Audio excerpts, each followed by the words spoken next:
একটা প্রশ্ন এসেছে, একজন ভক্ত তিনি জিজ্ঞাসা করছেন যে ভগবান লাভ বা সংসার বন্ধন থেকে মুক্তি, এই মানে ব্যাপারটা কি? হুম আর এটা কি আদৌ হয়, মানে ব্যাপারটা কি, একটু এটা কি সম্ভব? এই ব্যাপারে একটা খুবই ভালো প্রশ্নটা। হ্যাঁ, খুবই ভালো প্রশ্ন। তো যাই হোক, তো এই প্রশ্নটা নিয়ে একটু আলোচনা করার ইচ্ছা হলো।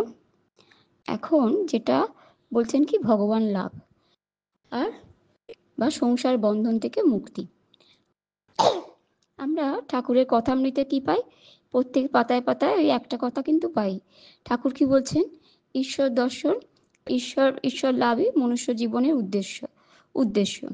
তার শিষ্যদের বলছেন কি, যে ভগবান লাভ না হলে জীবনটাই বৃথা।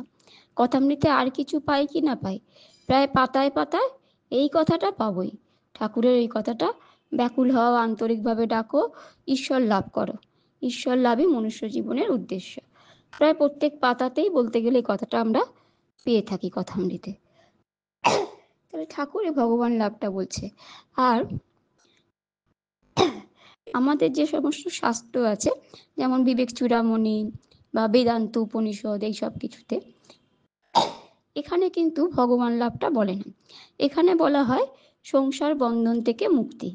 অর্থাৎ তুমি একটা সংসার, একটা যেখানে তিতাপে দগ্ধ হচ্ছ, হ্যাঁ, যেখানে কষ্ট পাচ্ছ, দুঃখ পাচ্ছ, এমন একটা জায়গায় তুমি সেই বন্ধনে ফেসে গেছো, সেই বন্ধনে পড়ে গেছো, সেখান থেকে মুক্ত হও।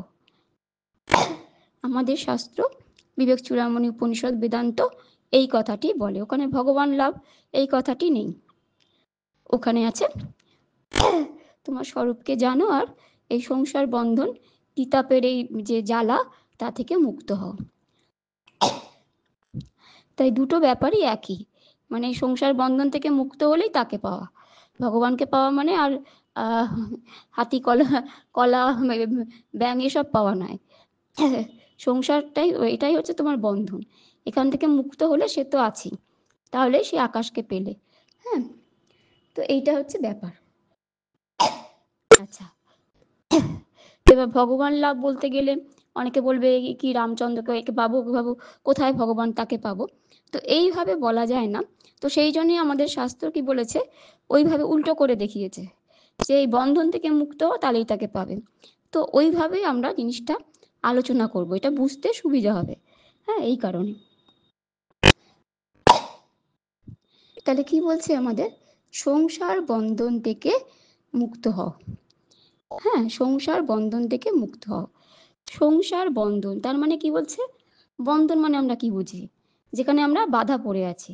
হ্যাঁ, বন্ধন, বাধা পড়ে আছি। এবার বাধা পড়ে আছি শুধু তাই নয়, মানে একটা কষ্ট পাচ্ছি। কষ্ট পাচ্ছি বলেই তো সেটা আমার বন্ধন মনে হচ্ছে, কষ্টদায়ক। হ্যাঁ, তা নাহলে কেন মনে হবে?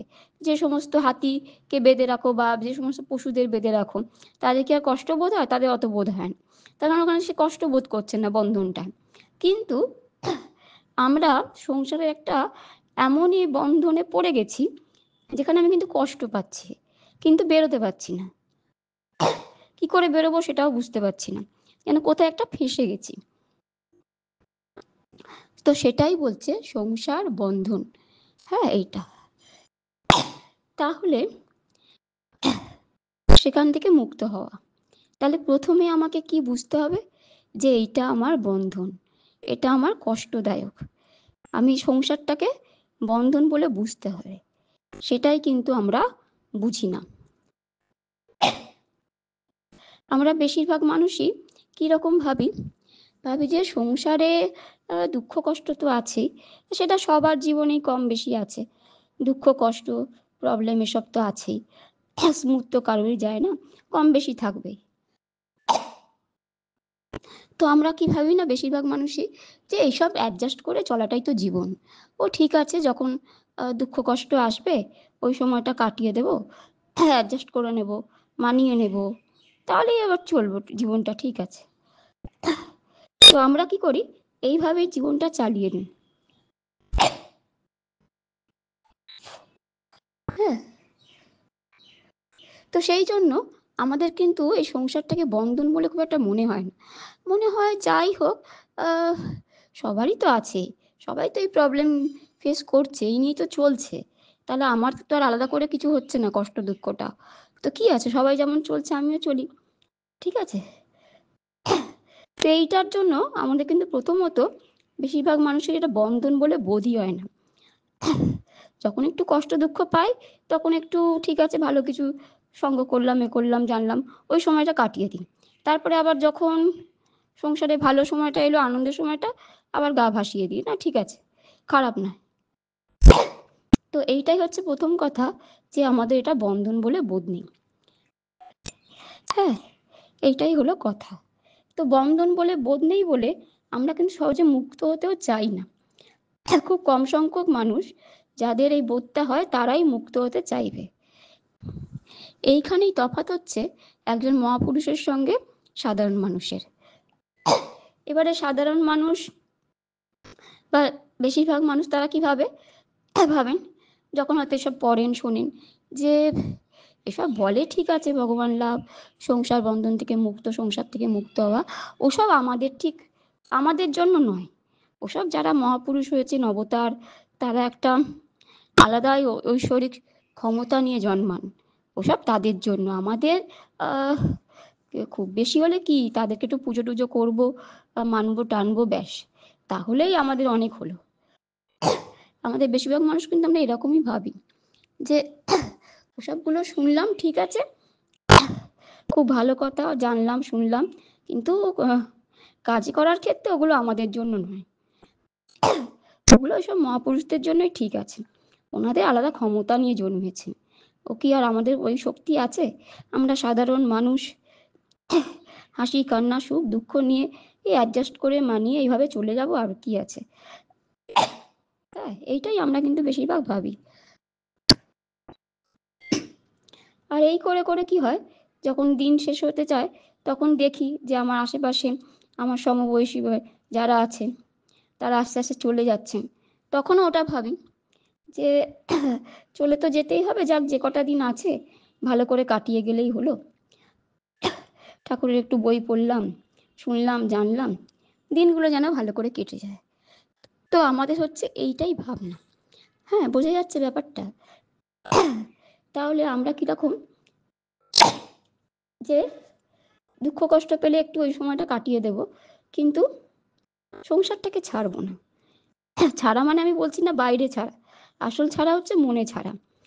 যার মনে ছাড় আছে সে যেখানেই থাকুক কিছু নয়, বাইরে ছেড়ে তোমায় চলে যেতে হবে তা নয়, কিন্তু আমরা মনে থাকবো না, মনেতেই বদ্ধ, মনেতেই মুক্ত। মন থেকে যদি তুমি মুক্ত হও তুমি যেখানেই থাকো, তাতে কিছু এসে যাবে না, কিন্তু আমরা মন থেকেই ছাড়তে পারি না। অনেক সময় আমরা বাইরে ছেড়ে হয়তো পিসির বাড়ি মাসির বাড়ি সেখানে গিয়েও ভাববো আমি তাদের কথা, আমরা কিন্তু ছাড়তে পারি না, মন থেকে ছাড়তে পারি না। তো এইটা হচ্ছে কথা। আমরা যতই পড়ি শুনি ভেবে নিই প্রথমত যে এটা আমাদের কর্ম নয়, ওসব মহাপুরুষদের কর্ম, আমরা তাদের পুজো করব, তাদের কথা শুনবো, বলবো ঠিক আছে, তাদের শ্রদ্ধা করব, আর আমার জীবনটা কাটিয়ে মোটামুটি ভালোভাবে কাটিয়ে দিই। ঠিক আছে, তাহলে এইটাই হচ্ছে কথা, যে আমার এটাকে সংসারটা বন্ধন বলে মনে হচ্ছে না, এখনো আমার ততটা দুঃখদায়ক মনে হচ্ছে না। মহাপুরুষদের কিরা মনে হয়, তারা প্রথমেই যখন একবার সংসারে আঘাত বলো দুঃখ ওটা দেখে তখনই বুঝে যায় ওরে বাবারে সামনে তো আরো বড় মানে কি বলবো আরো বড় গর্তে পড়বো। হ্যাঁ, এখনই যদি এত হয় তাহলে সামনে তো আরো বড় বিপদে পড়বো। এইটা বুঝে যায় বলে তারা এটা বুঝে যায় কি না সাংঘাতিক জায়গায় পড়ে গেছে, এই যা সংসারে পড়েছি মানে পড়েছি, তো তারা কি করে, চেষ্টা করে, তাই জন্য তারা চেষ্টা করে এখান থেকে বেরিয়ে যাওয়ার। ঠিক আছে, এইখানেই তফাৎ দুজনের মেন্টালিটি, দুজনের চিন্তাধারায়। দুজনেই কিন্তু সমান জায়গায় পড়ছে, দুজনেই কষ্ট পাচ্ছে। একজন কি ভাবছে ঠিক আছে এই সময়টা কাটিয়ে অ্যাডজাস্ট করে নিই, তারপরেও ঠিক আছে মানিয়ে চলে যাব। আর আরেকজন যেই দেখছে যে একবার যখন দুঃখটা পেলো, বিপদে পড়লো, যেই দেখলো তখন বুঝে গেল সামনে আরো বড় বিপদ আসবে, আরো বড় দুঃখ, যেমন বুদ্ধদেবের হয়েছিল। হ্যাঁ, তিনি একবার যখন দেখে নিলেন যে মানুষের অবস্থাটা কিরকম, রোগ হবে, শোক হবে, তারপরে মৃত্যু হবে, তখন বুঝে গেল বাবা এটা সবার হবে, তখন বুঝে গেল তার মানে আমাকে এখানে পড়তে হবে। এটা যেই বুঝে গেল দিয়ে দৌড়, আর ওদিকে নয়। এইখানেই হচ্ছে দুটো মানুষের চিন্তাধারার তফাৎ, দুটো মানুষের তফাৎ। যে যেমন চিন্তা করবে সে তেমন হবে, আলাদা কোনো ঐশ্বরিক শক্তি হয় না। প্রত্যেককেই নিজেকে চেষ্টা করেই নিজের মতো হতে হয়। যে যেমন চেষ্টা করে তার মানে সে ভবিষ্যতে তেমনই হয়, এটাই হলো কথা। আচ্ছা, যাই হোক, এবারে এই ব্যাপারে বলতে গিয়ে ঠাকুরের কথাটা আনবো। ঠাকুরের যে কথাটা, ঠাকুর কি বলতেন? 4 প্রকারের জীব। কথামৃতে বলেছেন না 4 প্রকারের জীব, কি না? বদ্ধ জীব, মুমুক্ষু জীব, মুক্ত জীব আর নিত্য জীব। আচ্ছা, বদ্ধ জীব ঠাকুর কিরাম বলছেন? বলছে জালে পড়া ওই মাছগুলোর মতো। হ্যাঁ, জালে মাছগুলো পড়েছে, ওই জালের মধ্যেই পাকে কাদার মধ্যে পড়ে আছে, তারা ভাবে আমরা বেশ আছি। হ্যাঁ, তাদের বোধ নেই যে জালে পড়েছে, একটু পরে যখন জল থেকে তুলবে তোমাদের মেরে খাবে। হ্যাঁ, যে মেরে খেয়ে নেবে তোমাদের, ওই বোধ নেই, তারা ভাবে বেশ আছি।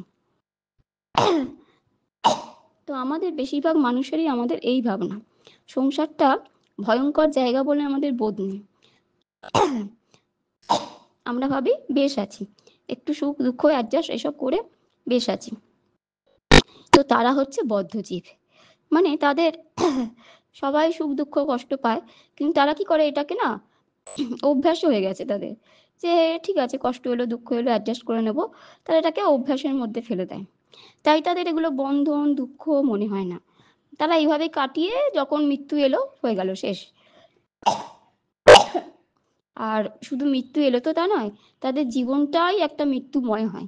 হ্যাঁ, সত্যি বলতে সত্যিকারের আনন্দ কিছুই থাকে না, ওই একটা কিরকম অ্যাডজাস্ট ভাবে চলে গেল, যন্ত্রের মতো। যাই হোক, তো এরা হচ্ছে কিনা বদ্ধ জীব, ওই মাছগুলোর মতো, তাদের ওই বোধটাই নেই, তাই জন্য তারা নিশ্চিন্তে ওই জালেতেই পড়ে থাকে। আচ্ছা, এরপরে ঠাকুর কি বলছে? মুমুক্ষু জীব। মুমুক্ষু জীব কারা? না যাদের ওই বোধটা হয়েছে যে আমি জালে পড়েছি, ওই মাছগুলোর মতো, যে জালে পড়েছি, একটু পরেই আমাকে তুলবে, তুলে আমাকে মেরে খাবে, মানে আমার জীবন শেষ, আমার মৃত্যু সামনে। এই বোধটা যাদের, সেই মাছগুলো কি চেষ্টা করবে? জাল কেটে বেরোবার, তাই তো? তারা তো জাল কেটে, যে বুঝবে জাল কেটে বেরোতে চাইবে। আমাদেরও সেরকম, এইখানে কি যাদের একটু বোধ হয়েছে সংসারের ধাক্কা খেতে খেতে, মায়ের কৃপায় ঠাকুরের কৃপায় যাই হোক, একটু যদি বোধ হয় ওরে বাবা কি ভয়ঙ্কর জায়গায় না জানি পড়েছি, তো শেষই হচ্ছে না, একটা যায় তো একটা সমস্যা যায় তো আরেকটা আসে, আরেকটা যায় তো আরেকটা আসে, আর তার মধ্যে একটু ঠাকুরের কথা মায়ের কথা বা এসব আধ্যাত্মিক কথা শুনে নিয়েছেন, তাহলে একটু বোধ হয়েছে যে না, এ তো মনে হচ্ছে ভয়ঙ্কর জায়গায় পড়ে গেছি, তো তখন তারা চেষ্টা করবে কি করে বেরোই, মানে এই দুঃখটা বোধ হয়েছে, সংসারটাকে কষ্টদায়ক মনে হয়েছে, তখন তারা চেষ্টা করবে কি করে বেরোই। আবার এখানেও কিন্তু ভাগ আছে, এখানেও কে কতটা বুঝেছে, মানে এই কষ্টটা কার কাছে কত তীব্র ইন্টেন্সিটি, হ্যাঁ, কার কাছে কতটা তীব্র, কে কয় এটা কতটা গভীরভাবে বুঝেছে, পড়েছি মহাবিপাকে, যে যতটা বুঝবে এই তো মহাবিপাকে পড়েছি, সে ততটা চেষ্টা করবে, আর যে যত কম বুঝবে সে তত কম চেষ্টা করবে, এটাই হলো ব্যাপার। ওই জন্য কি হয়, ঠাকুর বলছেন যে মুমুক্ষু জীব, যারা নাকি, যাদের বোধ হয়েছে যে আমি জালে পড়েছি, সেই মাছগুলোর মতো তারা বেরোতে চেষ্টা করবে। আবার ঠাকুর কি বলছেন? ঠাকুর বলছেন নিত্য জীব, না নিত্য না, ভুল বলছি, বলছে মুক্ত জীব। মুক্ত জীব কারা? ঠাকুর বলছেন ওই যে মাছগুলো যারা জালে পড়েছি বোধ হয়েছে, তারা যে বেরোবার চেষ্টা করছে তার মধ্যে দু একটি মুক্ত হতে পারে, মানে জাল কেটে বেরোতে পারে, সবাই কিন্তু পারে না, দু একটি জাল কেটে বেরোতে পারছে। তো বলছে সেরকম হচ্ছে মুক্ত জীব, দু একটি মুক্ত হতে পারে। তো এই হচ্ছে ব্যাপার। এবারে মুমুক্ষু জীব যারা, যাদের তো বোধ হয়েছে যে জালে পড়ে গেছি, এই সংসার বিপাকে পড়ে গেছি বাবা, এ তো সমস্যা মিটবে না, একটার পর একটা আসতেই থাকবে, ভয়ঙ্কর জায়গায় পড়েছি, এই বোধটা যখন হলো তখন সে মুক্তির চেষ্টা করছে। এবারে তারাই মুক্ত হতে পারবে যাদের ইন্টেন্সিটি মানে তীব্রতা বোঝার তীব্রতা যত বেশি হবে। যে যত বেশি করে বুঝতে পারবে যে ও ঘোর বিপাকে পড়েছে, সে তত প্রাণ বাঁচানোর জন্য চেষ্টা করবে, ওই মাছের মতো।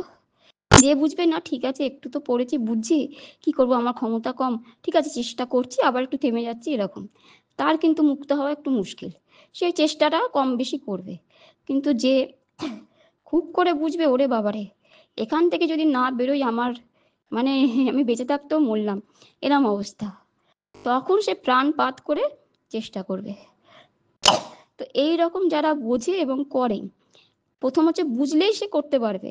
তুমি যদি বোঝো যে তোমার ঘরে আগুন লেগেছে, তুমি কি সেখানে থাকবে? তুমি যেভাবে হোক, সেই জানলা দিয়ে হোক, গর্ত দিয়ে হোক, ফোকর দিয়ে হোক, যেভাবে হোক বেরোতে চাইবে। তাই সেটা বোঝাটা হলো কথা, কে কতটা বুঝছে, এখানেই কিন্তু সে ততটা করবে। তুমি যতটা বেশি করে বুঝবে যে ঘোর মহাবিপাকে পড়েছি, এই সংসার চক্রে আমাকে এবার ঘুরে যেতেই হবে, যেতেই হবে, আর নিষ্কৃতি নেই, যেই বুঝবে তুমি প্রাণপণ চেষ্টা করবে। হ্যাঁ হ্যাঁ, মুক্ত না হয়ে ছাড়বে না। হ্যাঁ, প্রাণ যায় তাও ভালো, কিন্তু আমি মুক্ত হবই, এইটা যত হতে পারলে তখন সে হতে পারবে। আর সে যদি ঢিমেতালা হয় যে হ্যাঁ বাবা পড়েছি কিন্তু কি করব, ঠিক আছে চলি আবার একটু করি, তার কিন্তু মুক্ত হওয়া মুশকিল। হ্যাঁ, এটা হচ্ছে ব্যাপার, যে আমি কতটা এইটাকে কষ্ট বলে বুঝতে পেরেছি। তো তারাই বলছে মুমূর্ষু জীবের মধ্যে ওই রকম, ওই জন্য দু একজনই মুক্ত হতে পারে, কেননা তারা প্রথমত বুঝতে পারে না ততটা, আর বুঝলেও ততটা চেষ্টা করে না, এটাকে প্রাণপণ চেষ্টা করতে হবে। তো সেটাই বলছে ঠাকুর, যে ওই মাছেদের মধ্যেও যারা করে তাদের দু একটি জাল কেটে বেরোতে পারে। আরেকটা কি বলছে, নিত্যজীব। নিত্যজীব ঠাকুর কি বলছে, নিত্যজীব বলছে ঠাকুর যে ওই মাছগুলো যারা কিছুতেই জালে ধরা পড়ে না। হ্যাঁ, জাল ফেললেও যদি ও ঢুকে যায়, ঠিক ফাঁক ফোকর কেটে বেরিয়ে যাবে, মানে ওরা জালে ধরা পড়বে না, এরা হচ্ছে কিনা নিত্যজীব। হ্যাঁ, তারা কিরকম আমাদের বলছে না, এরকম মানুষ, তারা বুঝে গেছে, তারা সংসারের যে অনিত্যতা, সংসারের স্বরূপটা বুঝে গেছে। আর ভগবানকে মানে স্বরূপ বুঝলেই তারা অটোমেটিক্যালি ভগবানের লাভ হবে, মন তো এক জায়গায় থাকবে না, কোনো জায়গায় থাকতে হবে। তো যাই হোক, তারা যেহেতু সংসারের স্বরূপটা বুঝে গেছে, তাই এই সংসারের মায়ায় তারা পড়ে না। হ্যাঁ, মা মহামায়া তাদের এই সংসারের জালে ফেলতে পারে না, এটাই হলো ব্যাপার। তো সেইটা বুঝে যাওয়ার জন্য তারা কি হয়, সংসারে থাকলেও নিত্যজীব, মানে তারা সংসারে থাকলেও সংসারের জালের পরে তারা খেলা করে, তাদের খেলার মতো হয়ে যায়, সংসারটা তাদের খেলার জায়গা হয়ে যায়। খেলার সময় আমরা কিরম করি, মন দিয়ে খেলি, কিন্তু জানি তো এটা খেলা, শেষ হলে আবার নিজের ঘরে। হ্যাঁ, তাই এখানে আবদ্ধ হয় না। তাই যারা নিত্যজীব হয় তারা তাদের মা মহামায়া এই সংসারের মায়ায় ফেলতে পারে না, মানে তাদের মনটা মুক্ত। তারা হয়তো বাইরে খেলছে সংসারে থাকলেও তাদের মনেতে কিন্তু সংসার নেই। হ্যাঁ, তারা মন থেকে মুক্ত, তাই তারা বাইরে অনেক ভালো করেও খেলতে পারে, কিন্তু মনে থেকে তারা মুক্ত। তো বলছে এরা হচ্ছে নিত্যজীব। এখন ঠাকুর এই চারটে কথা বলেছেন। তো সেইটাই, বদ্ধজীবী বেশি হয়, যে যারা প্রথমত বোঝেই না যে সংসারটা কষ্টদায়ক বন্ধন, ওই অ্যাডজাস্ট করে করে তারপরে আস্তে আস্তে ওটাই মানে অ্যাডজাস্ট করাটাই অভ্যাস হয়ে যায়, এই করে করেই জীবন কাটিয়ে দেয়। আর তার মধ্যে যারা একটু আধটু বোঝে, ওই মুমুক্ষু জীব চেষ্টা করে কোনোভাবে এ করে করে, কিন্তু সেই ইন্টেন্সিটিটা না থাকলে কিন্তু মুক্ত হওয়া যায় না। সে ঠাকুর বলছেন না, জলের মধ্যে সে একেবারে নিঃশ্বাস বন্ধ হয়ে আসছে, সেইরকম অবস্থা হতে হবে, তখন সে সেই রকম চেষ্টা করবে যে আর পারছি না, এবার আমার মৃত্যু হবে যদি আমি না এখান থেকে বেরোই। তো বলছে সেই রকম যারা একটু বোঝেও, কিন্তু ইন্টেন্সিটি না থাকলে, ওই তীব্রতা না থাকলে বোঝার বা করার, তাহলে সে মুক্ত হতে পারে না। আর মুক্ত বলছে ওই জন্য কম, খুব কমই এরকম মুক্ত হতে পারে। আর নিত্যজীব কি বলছে না, যারা মুক্তই, যাদেরকে এই যাদের মন এই সংসার মায়ায় পড়ে না, তারা মন থেকে মুক্ত। হ্যাঁ, তাদের মনে সংসার নেই, তাই তারা বাইরে যদিও সংসারে থাকে, যেন খেলছে, এই রকম খেলা শেষ হলে ঘরে ফিরলো, তাই জন্য তারা এই সংসারের দুঃখে পড়ে না, সংসারে থাকলেও সংসারটাকে তাদের কাছে খেলার মতো, খেলার জায়গা। হ্যাঁ, তাই তাহলে সংসারের সুখ দুঃখ তাদের মনে কোনো কষ্ট দেয় না। এটা হচ্ছে ব্যাপার। এখন যাই হোক, কম বেশি আমরা সবাই কথামৃত পড়েছি বা আর যাই আমরা পড়ি, এগুলো জানি, কম বেশি জানি। কিন্তু জানি তো আমরা সবই, কিন্তু করি কতটা বা করতে পারি কতটা, এটা হলো কথা। এখন জানলে কিন্তু মানুষের একটু করতে ইচ্ছা হয়। ইচ্ছা একেবারেই যে হয় না তা নয়। তুমি শুনেই যাচ্ছ দিনের পর দিন, এইসব পড়েই যাচ্ছ, তোমার যে একটু ইচ্ছা হবে না তা তো নয়। ইচ্ছা তো হবেই যে আমিও মুক্ত হই, আমিও সেই আনন্দটা পাই। আমি বা শুধু মুধু কেন এই কষ্টে থাকবো। হ্যাঁ, কিন্তু আমরা অনেক সময় পেরে উঠি না। তো সেটাই কিন্তু আমাদের দেখতে হবে যে কেন পেরে উঠছি না। আমরা এত বই পড়ছি দিনরাত, এত শাস্ত্র ভালো ভালো কথা বলছি, এত মহারাজদের সবার এত লেকচার শুনছি, সব শুনছি, তাও কেন কাটছে না। এটা অনেকের মনে হয় না তা নয়, কিন্তু ওটাই হচ্ছে ব্যাপার। আসল জায়গা তো আমার তো কাটতে হবে। শুধু শুনলে পড়লে তো কিছু কারোর হবে না, আমারটা আমাকেই করতে হবে। তো ঠাকুর বলছে সেইটাই ব্যাপার, যে তোমাকে ভাবতে হবে। কাটছে না মানে কি, তোমার বাইরে কিছু কাটছে না, মনই সব কিছু। স্পিরিচুয়ালিটি মানে সবটাই হচ্ছে মনই। বাইরে বাইরের সঙ্গে সম্পর্কটা কম, ওটা গৌণ। বাইরের সব কিছুই গৌণ, আসল হচ্ছে তোমার মন। বলছে না, মনেতেই বদ্ধ মনেতেই মুক্ত। সংসার তোমার মনেতেই, ত্যাগ তোমার মনেতেই। হ্যাঁ, তোমার মন যদি শুদ্ধ হয়ে যায়, তুমি হাজার সংসারে থাকলেও তোমার কিছু আসবে না। তো সেটা হলো কথা। তো সেইটাই বলছে যে আমরা কোথায় আটকাচ্ছি। আমরা এত জানছি, এত পড়ছি, তাও যেন আমরা কিছুতেই কিছু করে উঠতে পারছি না। আটকাচ্ছি কিন্তু আমরা আমাদের মনে। ঠাকুর কি বলছে, তুমি তোমার মনটাকে ছড়িয়ে রেখেছো। হ্যাঁ, আমাদের মনটার দুয়ানা দিয়ে রেখেছি, একে দুয়ানা দিয়ে রেখেছি তাকে, 4 আনা দিয়ে রেখেছি ওকে, 5 আনা দিয়ে রেখেছি তাকে। এইরকম ভাবে চারিদিকে আমার মনটাকে দিয়ে রেখেছি। মানে মনটা আমার একে এইটা ভালোবাসছে, ওইটা ভালোবাসছে, বিভিন্ন কিছু ভালোবাসছে। তার মধ্যে হয়তো 2 আনা আমি ঠাকুরকেও দিয়েছি। একদম না দিলে তো আর ঠাকুরের কথা শুনতাম না বা এ করতাম না, আলোচনা করতাম না। তাই আমি 2 আনা হয়তো ঠাকুরকেও দিয়ে রেখেছি। কিন্তু 16 আনার মধ্যে আমি হয়তো 2 আনা ঠাকুরকে দিয়েছি, আর বাকি 14 আনা বিভিন্নখানে ছড়িয়ে আছে। ঠাকুর বলছেন না, মনটাকে কুড়িয়ে আনতে হয়। তো এইটাই হচ্ছে ব্যাপার, আমরা এইখানে আটকে যাই। আমরা এত কিছু শুনি, এত কিছু জানি, তবু কেন কিছু হয় না। তখন আমার মনটা ছড়িয়ে আছে, আমার মনটা 14 আনা আরো চারিদিকে চারি জায়গায় দেওয়া আছে। এই জন্যই আমরা ওই শান্তি বা আনন্দটা পাই না। কেননা আমরা তো 2 আনা ঠাকুরকে মন দিচ্ছি, তাহলে 2 আনাই আনন্দ পাবো। তাই না? যতটা দেবো ততটাই পাবো। বাকি 14 আনা এই সবের গুলোতেই রইলো, বিষয়গুলোতেই রইলো। এইখানেই কিন্তু আমরা আটকে যাই। তো ঠাকুর ওই জন্য কিরকম ভাবে বলছেন, বলছে নৌকো, বলছে কৃপা বাতাস তো বইছে। হ্যাঁ, নৌকো এগোচ্ছে না কেন, দাঁড় টেনে যাচ্ছে, এগোয় না কেন? তার কারণ নৌকো নোঙর পড়ে আছে, নৌকোটা পেছন দিকে দড়িতে বাঁধা পড়ে আছে। হ্যাঁ, পেছন দিকে বাঁধা পড়ে আছে বলে কৃপা বাতাস থাকুক, তুমি দাঁড় টেনেই যাও, কিন্তু তুমি এগোতে পারবে না। তাই তোমায় কি করতে হবে, ওই তোমার পেছনের দড়িটা খুলতে হবে। ওই দড়িটা খুললেই তুমি তরতর করে এগিয়ে যাবে। কিন্তু আমরা সেটাই করি না। সেটা করি না বলেও সব জেনে সব শুনেও সেই আনন্দটা পাই না। হ্যাঁ, এটা হচ্ছে কিন্তু মূল কথা, যে আমরা ওই দড়িটা খুলি না, ওই মনগুলো পড়ে আছে ওখানেই ফেলে রেখে দিই। সেটা করলে কিন্তু হবে না। ঠাকুর কি বলছেন, ঠাকুর কিন্তু খুব হিংসুটে। ঠাকুর বলো বা সত্য যেই বলো, তাকে 16 আনাই দিতে হবে। 1 আনা বা 1 পয়সা কম হলেও কিন্তু তাকে পাওয়া যাবে না। হ্যাঁ, তোমার যে হৃদয়, সেই হৃদয়ে 16 আনা জুড়েই তাকে স্থান দিতে হবে। হ্যাঁ, তবে সেই হৃদয়েতে তিনি বসবেন, সেই হৃদয়ে সেই আনন্দটা অনুভব করতে পারা যাবে। সেখানে যদি 1 পয়সাও যদি কম হয়, ঠাকুর কিন্তু বসবে না। একটা অনেকদিন আগে একটা এরকমই কৃষ্ণের গানই আমি শুনেছিলাম, সেটা খুব সুন্দর বলছে, 2 আনা নাও, 2 আনা নাও, 14 আনা, বলছে না, বলছে 15 আনা, এত, বলছে না এত পয়সাও হবে না, পুরো 16 আনা চাই।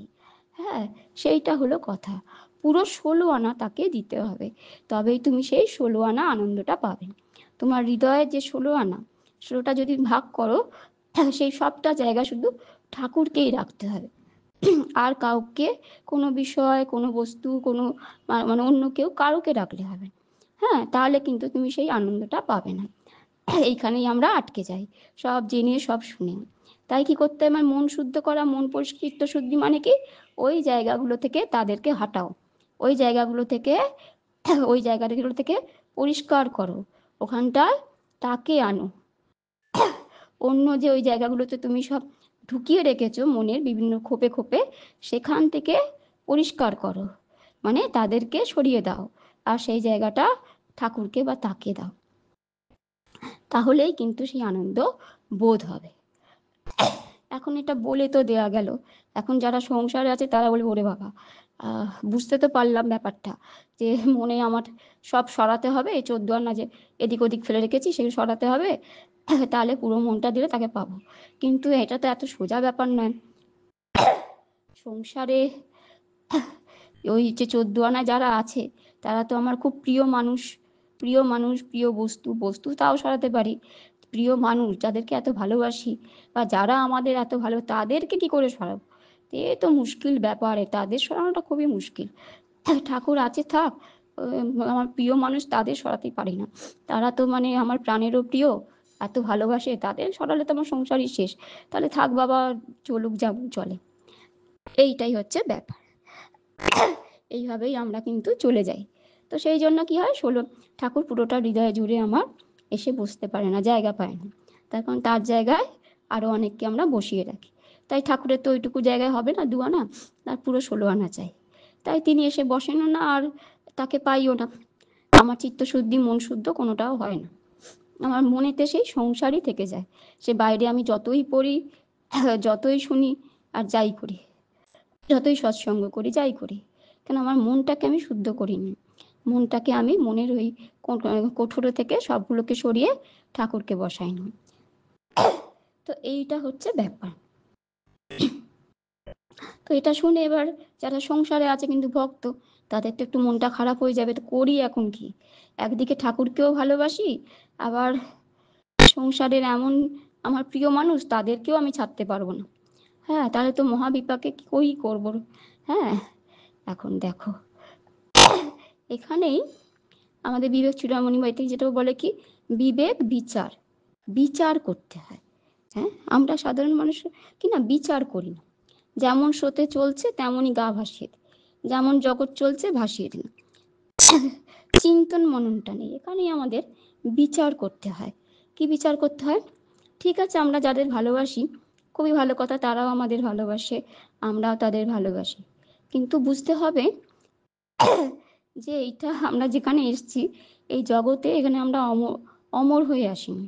হ্যাঁ, এখানে আমরা কিরম ভাবে এসেছি, আমরা যেমন কোনো জায়গায় ঘুরতে যাই, হ্যাঁ, ঘুরতে গিয়ে কি হয়, অনেক মানুষের সঙ্গে পরিচয় হয়, তাদের বেশ ভালোও লাগে, কিন্তু আমরা কি জানি, যেখানে আমরা দুদিনের জন্য ঘুরতে এসেছি, কদিন পর আমাকে আমার ঘরে বা বাড়ি ফিরতে হবে, সেই রকমই কিন্তু আমরা এই জগতে আসি, এখানে আমরা দুদিনের জন্য এসেছি, তারপরে কিন্তু আমাকে ফিরতে হবে, সে আমি চাই বা না চাই, আমাকে কিন্তু ফিরতে হবেই, সেটা আমরা ভুলে যাই।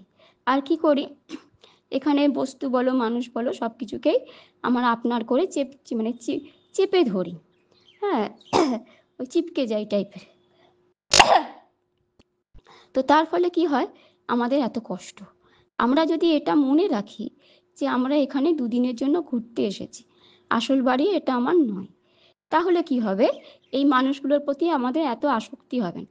আমরা যেমন কোথাও ঘুরতে গেলে কি হয়, অনেক মানুষকে তো আমার ভালো লাগে, তাদের সঙ্গে গল্প করি, ঘুরি, সব করি, কিন্তু মনে আমি কি জানি, যেখানে আমি ঘুরতে এসেছি 2 দিন পর আমাকে বাড়ি ফিরতে হয়, তাই যত ভালোই লাগুক তাদের সঙ্গে ওই আসক্তিটা হয় না।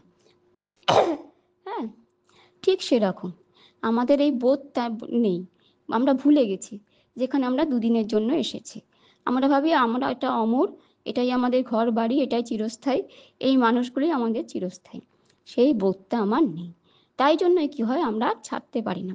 আমি একবারও বলছি না বাইরে ছাড়তে, আমরা মনে ছাড়তে পারি না, বাইরে ছাড়তে হবে না, বাইরে সব থাকুক, কিন্তু তোমাকে মনে ছাড়তে হবে, তবেই তোমার মনটা শুদ্ধ হবে। মনে ছাড়তে হবে, শুধু মনে ছাড়লেই হবে, আমরা এই জিনিসগুলো ভুলে যাই বলেই আমরা তাদেরকে মনে ছাড়তে পারি না। এইগুলোই হচ্ছে বিচার।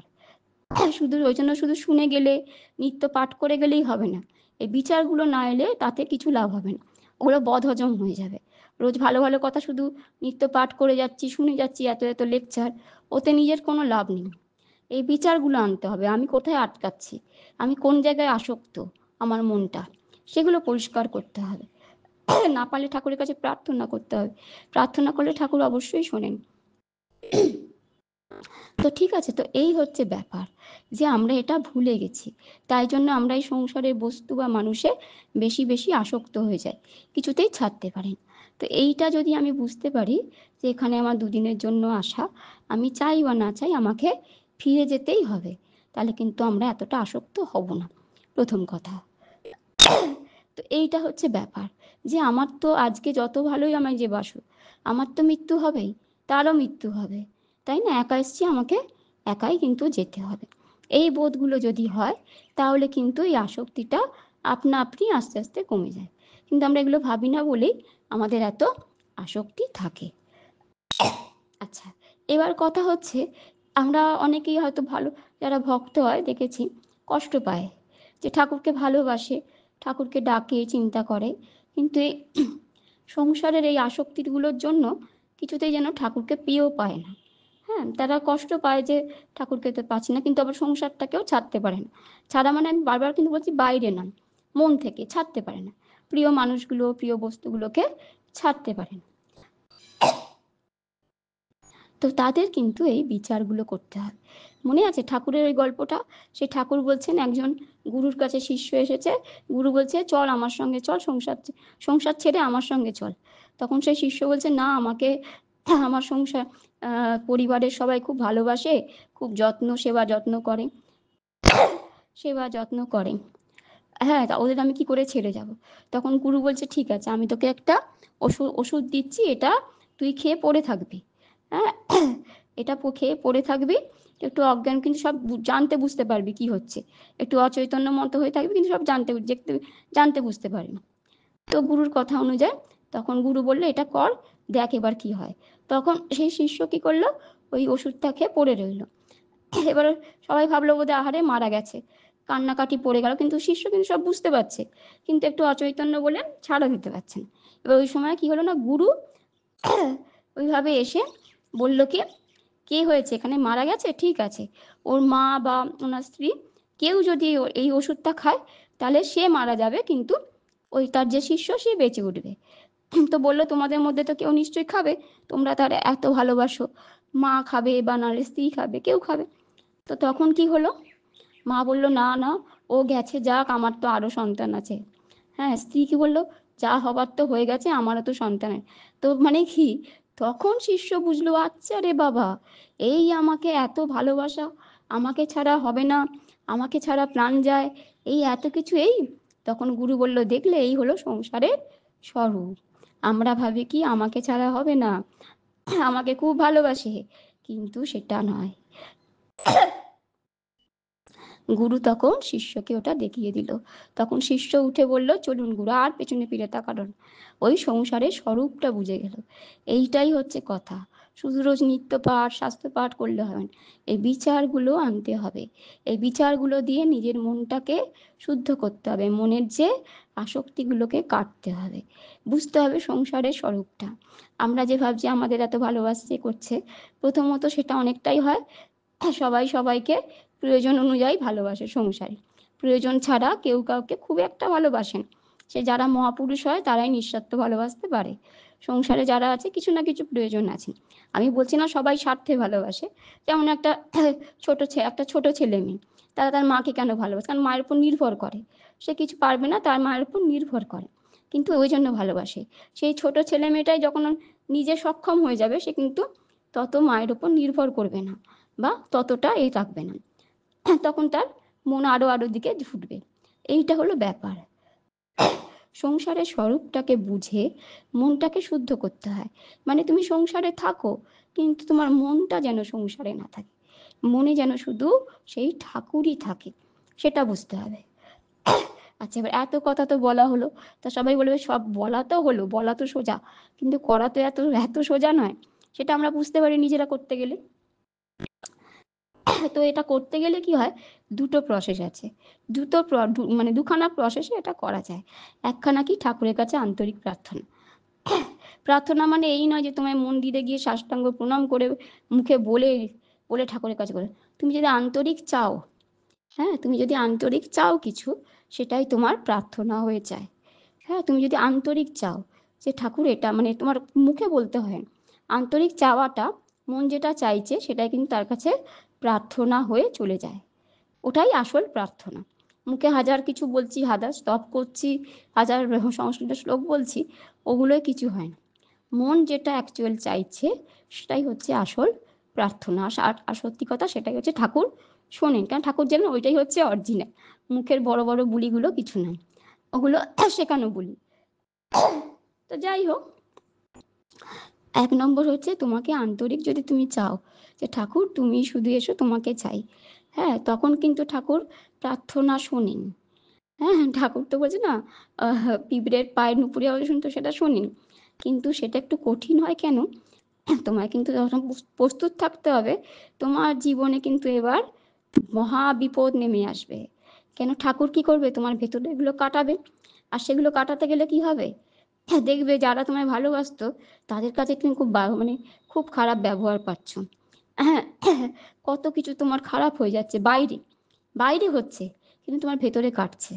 এবার যারা ধরো বাইরে তোমার দেখবে, তারা ভাবে বাবা, ভগবানকে ডেকে এই অবস্থা, তার থেকে তো ভগবানকে না ডাকাই ভালো, তার থেকে আমরা ভালো আছি। ভগবানকে ডেকে এত বিপদ, এত সর্বনাশ, বাবারে বাবা, সেইটা কিন্তু ঠাকুর করবে। তোমাকে একেবারে নিঃস্ব করে দেবে, মানে তোমাকে মেরে মেরে কেটে কেটে পুরো নিঃস্ব, যেন শুধু তুমি, তোমার মনটা সেই ঠাকুরের ওপর যায়, এইরম করবে। ওই এতে বলে না, একটা বাক্য, প্রবাদ বাক্য আছে, যে কি না, যে করে আমার আশ তার করি সর্বনাশ, তবু যে ছাড়ে না পাশ তার হই দাসের দাস। এই হলো কথা। ঠাকুরকে বা সেই সত্যকে যে চাইবে, তাকে কিন্তু প্রথমে অনেক কষ্ট সহ্য করতে হবে। তবে সে যদি আন্তরিক চায়, ঠিক ঠিক ভক্ত হয়, তার কাছে এই কষ্টটাই কিন্তু আনন্দের সমান হবে। তার কারণ সে তো বুঝতে পারবে যে তার কষ্টর মধ্যেও সে তাকে পাচ্ছে, তাকে আরো বেশি করে পাচ্ছে, তাই জন্য তার সেই কষ্টটা বোধ হবে না। বাইরে যারা দেখবে তারা ভাববে, তবে এ কি সর্বনাশ হলো, এ কি বিপদ হলো, কিন্তু সে প্রাণে প্রাণে বুঝবে আমার কেটে যাচ্ছে, আমার ভেতরটা শুদ্ধ হয়ে যাচ্ছে, আমি তাকে পাচ্ছি, তার আনন্দটা পাচ্ছি। কিন্তু এটা সবাই করে ওঠে না, এগুলো যখন যে করে সে বোঝে। তো এইটা হচ্ছে 1 নম্বর। হ্যাঁ, যেমন ওইটা বললাম যে ঠাকুর 1 পয়সা কম হলে হবে না, পুরো 16 আনা চাই। আচ্ছা, আরেকটা গল্পের কথা যেটা মনে পড়ছে, কথামৃতে আছে, আরেকটা গল্প আছে না, সেই নারায়ণ নারদ মুনির সঙ্গে ব্রাহ্মণ সেজে বেরিয়েছেন। এবারে একটা জায়গায় গেছেন, সেখানে খুব ধনী পরিবার, তারা খুব মহোৎসব করছে, সবাইকে খাওয়াচ্ছে টাওয়াচ্ছে, করতে ব্রাহ্মণরা গেছে, ওদেরকে খাইয়েছে। তো তুষ্ট হয়ে ব্রাহ্মণ বর দিয়েছে, তোমার আরো সমৃদ্ধি বাড়ুক, তোমার আরো সম্পত্তি প্রতিপত্তি বাড়ুক। হ্যাঁ, এটা বলেছে। তো নারদ মুনি শুনেছে, হ্যাঁ ঠিক আছে, আশীর্বাদ করেছে, তুষ্ট হয়ে ব্রাহ্মণ ভোজন করি। তারপরে দেখছেন ওই নারদ মুনি নারায়ণের সঙ্গে এক জায়গায় যাচ্ছে, সেখানে একটি বিধবা ব্রাহ্মণী একটি বিধবা ব্রাহ্মণী, তার একমাত্র সম্বল হচ্ছে একটি গরু। সেই গরুর দুধ দিয়ে সে খেয়ে বিক্রি করে তার জীবনটা চালনা করে, আর কোনো তার সম্বল নেই। ওই একটা গরুর দুধে, তার গরু, সেই গরুর দুধই তার সম্বল, সেই নিয়ে সে জীবনযাপন করে। তো সেই নারায়ণ যখন ব্রাহ্মণ বেশে ওখানে গেছে, ওই ওই ব্রাহ্মণীকে আশীর্বাদ করছে, তোমার এই গরুটিও মারা যাক, তোমার এই গরুটিও মারা যাক। তখন তো নারদ মুনি অবাক, এ কি প্রভু, আপনি যার এত ছিল তাকে বলেন আরো বাড়ুক, আর এর তো একটি মাত্র গরু আছে, এইটা চলে গেলে তো তার মানে বাঁচবে কি করে, তার তো এটাই সম্বল। হ্যাঁ, তাহলে তো আপনি তাকে এইরকম আশীর্বাদ করলেন, এই তো অন্যায় কথা।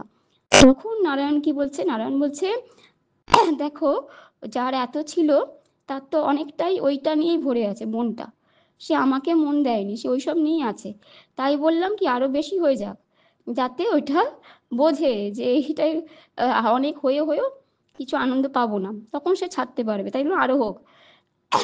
আর এই ব্রাহ্মণীর কি, ব্রাহ্মণীর শুধু এইটুকু মন আমার থেকে দূরে আছে, ওই যতটা গরুটা, ওই গরুটা শুধু ওর মনে আছে বলেই আমি আসতে পারছি না, আর বাকিটুকু মন সে আমার উপর নির্ভর করে আছে, ওইটুকু সে শুধু ওইখানে নির্ভর আছে। তাই জন্য বললাম গরুটিও মরে যাক, একদম নিঃস্ব হয়ে যাক, তখন কি হবে, তার মনটা সম্পূর্ণভাবে সেই ঠাকুরের ওপরই নির্ভর হয়ে যাবে। আর ঠাকুর হয়তো বিলাসিতা দেবে না, কিন্তু যেটুকু দরকার সেটুকু দিয়ে দেয়। হ্যাঁ, বিলাসিতা দেয় না, কিন্তু যেটুকু দরকার সেটুকু দিয়ে দেয়। আর কি দেয়, ভেতরের সেই দিব্য আনন্দ দেয়, তার থাকার আনন্দটা দেয়। হ্যাঁ, তো সেই জন্য সে কিন্তু আর অন্য কিছু চায়ও না, বাইরে যেটুকু দরকার সেটুকু দিয়ে দেয়, বিলাসিতা আসে না, কিন্তু ওইটুকু এসে যায়। কিন্তু সে তার ভেতরের আনন্দে এত পরিপূর্ণ থাকে যে তার বাইরের কি রইল কি রইল না তার প্রতি আর নজর থাকে না। তো এই হলো কথা। তো ঠাকুরকে কাছে যদি আন্তরিক প্রার্থনা করো, সে কিন্তু তোমার ওইটা করবে। যে করে আমার আশ, তার করি সর্বনাশ, তবু যে ছাড়ে না পাশ, তার হই দাসের দাস। এই হলো কথা। সেই ওই অহেতুকী নিষ্কাম প্রেমটাই চায়, ভালোবাসাটুকু চায়, তোমার হৃদয়ে 16 আনা জুড়ে শুধু তাকে রাখতে চায়, তাহলেই হয়। তো সেটা করলে সেইটা। এবারে অনেকে ভাবে ওরে বাবা, তাহলে তো এরম প্রার্থনা করা যাবে না ঠাকুরের কাছে, তাহলে তো আমার সংসার সব শেষ। না না, ঠাকুর অত বোকা নয়, তুমি বুঝতে পারছো, ঠাকুর বুঝতে পারবে না? তোমার যখন এই প্রার্থনা যাবে, তোমার মন থেকেই ওরকমই যাবে যে ঠাকুর ঠিক আছে, তোমাকে তো চাই, কিন্তু আমার সংসারটাও মানে এতটা শরীর চলে যায়, আমি তো কষ্ট সহ্য করতে পারবো না। এটাও তোমার মন বলবে যে একেবারে যদি সব চলে যায়, তাহলে তো মানে আমি একেবারে পাগল হয়ে যাব, কেন এদেরকেই তো আমার জীবন সব করে রেখেছি, এই সংসারটাকে। তখন ঠাকুর সেটা বোঝে, তখন আস্তে আস্তে দেখেন, যদি তুমি চেয়ে থাকো, তোমায় কিন্তু আস্তে আস্তে কাটাবে। দেখবে যারা তুমি এত ভাবছো আমার জীবন আমার ধন আমার প্রিয়, তাদের থেকে এমন খারাপ ব্যবহার পাবে, খারাপ পাবে, তোমার আপনা আপনি মায়া কাটতে শুরু করবে। কিন্তু এটা চাইতে হয় আন্তরিক, তাকে চাইতে হয়, তাকে চাইলে তিনি করেন। তো যাই হোক, এই কষ্টটা আবার সবাই হয়তো সে করতেও পারে না, এটা একটা সাধনা, এটাই হচ্ছে সাধনা। সাধনা আর কিছু নয়, বাইরের যাগযজ্ঞ করার সাধনা, সাধনা হচ্ছে এইগুলো, মনের শুদ্ধিটা এইভাবে হয়। তো যাই হোক, এটা একরকম। আরেকটা কি হচ্ছে না, ওই জন্য স্বামীজি কি করেছে না, স্বামীজি বুঝলেন যে বাবা সাধারণ মানুষ তো এত দুঃখ কষ্ট সহ্য করার লোক নয়, বা এত সাধনা করতেও পারবে না। তো স্বামীজি ওই জন্য কি আনলেন, শিবজ্ঞানে জীব সেবা, যে শিবজ্ঞানে জীব সেবা করো। হ্যাঁ, তাহলেই হবে। তার কারণ সব জায়গাতে শিবই আছে, কিন্তু আমরা তো সেটা জানি না, আমরা কি ভাবি, এ আমার মেয়ে, এ আমার ছেলে, এ আমার বাবা, এ আমার বাবা কাকা, এই ভাবি, ভেদ করে দিই। হ্যাঁ, এইটা জীব ভেবে আমরা করি বলে আমাদের পূজা হয় না। কিন্তু স্বামীজি কি বলছে, শিব ভেবে করো, শিবজ্ঞানে জীবের সেবা করো, তাহলেই হবে। তাহলে তুমি সেই তাহলে তো তুমি তোমার মনেতে সেই জীবের জায়গাটা দিলে না, সেই শিবকেই বসাচ্ছ। হ্যাঁ, তুমি বাবা কাকা মামা দাদা সবাইকেই করো, কিন্তু শিব ভেবে করো, তাহলে তোমার যে মনের 14 আনাতে কিন্তু সেই শিবই এসে যাবে। কিন্তু এটাও আবার এত সোজা নয়। প্রথমত হচ্ছে মুখে বলা সোজা শিবজ্ঞানে জীব সেবা, কিন্তু মনে আনা কি সোজা? মনে করতে গেলে সে আমার এসে যাবে, এ আমার বাবা, এ আমার কাকা, এ আমার মেয়ে, এ আমার ছেলে এসে যাবে। এগুলো প্র্যাকটিস করতে হয়, করতে করতে করতে করতে হয়। ওই জন্যই প্রথমে আমাদের যারা সাধু হতে যায় তাদের কি করতে হয় না, ঘর বাড়ি ছেড়ে চলে আসতে হয়। কেন এই বাবা মা কাকা এদের সঙ্গে জন্ম থেকে আমরা ওই ভাবনা নিয়ে জড়িয়ে আছি না, ওদেরকে যতই বলো ওই শিবজ্ঞানে হয়ে ওঠে না। যখন সব ছেড়ে যাই, ওখানে বিভিন্ন দেশের বিভিন্ন মানুষ আসে, তখন একটু করাটা সোজা হয়, কেন ওদের সঙ্গে আমরা ওইভাবে জড়িয়ে নিই, একটু শিবজ্ঞানে জীবসেবাটা করা যায়। তো যাই হোক, এখন যারা যেতে পারেনি তারা তাদেরকে কিন্তু করতে হবে। হ্যাঁ, ওটা করতে হবে। এখন কি করে বুঝবো এটা আমার ঠিক ঠিক হচ্ছে, যখন আমার মেয়ে আর তোমার মেয়ে দুজনের মধ্যে কোনো পার্থক্য থাকবে না। হ্যাঁ, আমরা মুখে বলি আহা তোমার মেয়েও তো আমার মেয়ে, কিন্তু সেটা হয় না। হ্যাঁ, আমার মেয়ের যখন কিছু করতে যাই, আমার মেয়েটা গুছিয়ে দিই, সবটা ঠিক আছে তো, সবটাই আছে তো করি। হ্যাঁ, সেটা যখন থাকবে, যখন সবার মধ্যে সেই শিবকে চিন্তা করব, সবার মধ্যে সে আছে বলে আমি সেবা করব, এটা প্র্যাকটিস করতে করতে হয়। কিন্তু এটার জন্য সবসময় মনের প্রতি খেয়াল রাখতে হয় যে আমি কি করছি, মনে কি ভাবছি, এটা করতে করতে ওই জন্য হয়। এই জন্য স্বামীজি এনেছিলেন বনের বেদান্ত, যে শিবজ্ঞানে জীব সেবা করো। যে ওই রকম সাধনা করে উঠতে পারবে না, শাস্ত্র পাঠ করা, বিচার করা, এই করা করে মন শুদ্ধ করা, তার থেকে তোমরা শিব জ্ঞানেই সে জীব সেবা করো। তাহলে অটোমেটিক্যালি কি হবে, তোমার মনে শিব বসবে, তোমার মনটা শুদ্ধ হবে। কিন্তু ওই কথা, এটাও সোজা না। এটার জন্য সব সময় নিজের মনকে দেখতে হয় যে আমি সত্যি তো শিবজ্ঞানে করছি, হ্যাঁ সেইটা। তো এই হলো কথা। এখন যাই হোক, এই বিষয়টা খুবই, আরো অনেক কিছু বলার আছে, আরো গভীর ভাবে এগুলোকে এ করা যায়। তো আজকে এই অবধি বলি, নাহলে এটাও বড় হয়ে যাবে অনেক। তো যাই হোক, আমি চেষ্টা করলাম কিছুটা বলার, জানি না কতটা কি বলে উঠতে পারলাম। যদি আপনাদের কিছু কাজে লাগে তাহলেই ভালো। সবাই তো আমরা তাকেই চাই, তাই তিনি যেন আশীর্বাদ করেন, তিনি যেন এ করেন। তিনিই হয়তো বলিয়েছেন তাই বলতে পেরেছি, নাহলে আমি বা কি করে এতটা বলি। যাই হোক, কি আর বলবো, তিনি আশীর্বাদ করুন। তিনি তো বসতে চান সবটা জুড়ে, আমরা এই জায়গা দিতে পারি না, তো সেটা যেন আমরা পারি, তাহলে আখেরে আমাদেরই লাভ, আমরা সেই আনন্দটা পাবো। এটাই হলো কথা, আমরা কিছু হারাবো না, বরঞ্চ সেই দিব্য আনন্দ, সেই তাকে পাওয়ার আনন্দটা পাবো। যাই হোক, আজকে এই অবধি বললাম।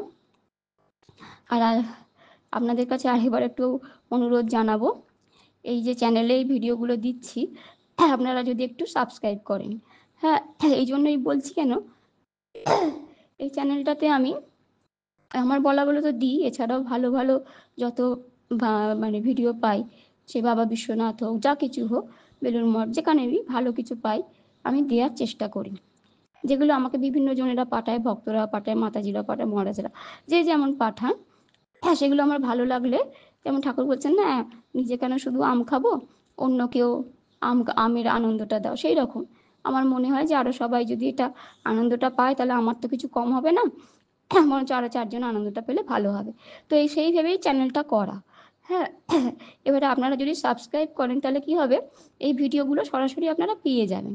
গ্রুপে বলুন বা ভক্তদের আলাদা করে সবসময় পাঠানো সম্ভব হয় না, আর গ্রুপে তো এত দেওয়াও সম্ভব হয় না, যাই হোক, বা সব ভক্তদের এতগুলো করে পাঠানো সম্ভব হয় না। তাই সাবস্ক্রাইবটা আমি বারবার করতে বলি। এটা করলে কি হয় না, আপনারা সরাসরি ভিডিওগুলো পেয়ে যাবেন। আশা করি এগুলো খারাপ লাগবে না। প্রত্যেকটা ভিডিওই আমার, যেগুলো আমি সাধারণত চ্যানেলে লেখাই আছে, আধ্যাত্মিকমূলক ও শিক্ষামূলক। এগুলো থেকে মানুষ কিছু জানবে, শিখবে, মানুষের একটু উন্নত হবে মানুষের চেতনা, সেটা আমি দিই। তাহলে একটু যদি সাবস্ক্রাইব করে রাখেন, প্রথমত পেয়ে যাবেন, আপনারা সরাসরি পেয়ে যাবেন। আর দ্বিতীয় কথা হচ্ছে, আপনারা সাবস্ক্রাইব করে চ্যানেলটা একটু না গ্রো করবে, মানে ওই ইউটিউব নিজে থেকে করে না। আপনারা যদি সাবস্ক্রাইব, লাইক, শেয়ার এগুলো করেন, তাহলে কি হয়, ইউটিউব বুঝবে যে হ্যাঁ, এখানে মোটামুটি ভালো কিছুই নিশ্চয়ই দেওয়া হয়, তাই জন্য সবাই এটা সাবস্ক্রাইব বা লাইক শেয়ার করছে। তখন কি করে, সে আরো আরো 10টা মানুষের কাছে পাঠাবে, তাহলে কি হবে, আরো 10টা মানুষ এগুলো শুনতে জানতে পারবে। হ্যাঁ, তো এই জন্য একটু অনুরোধ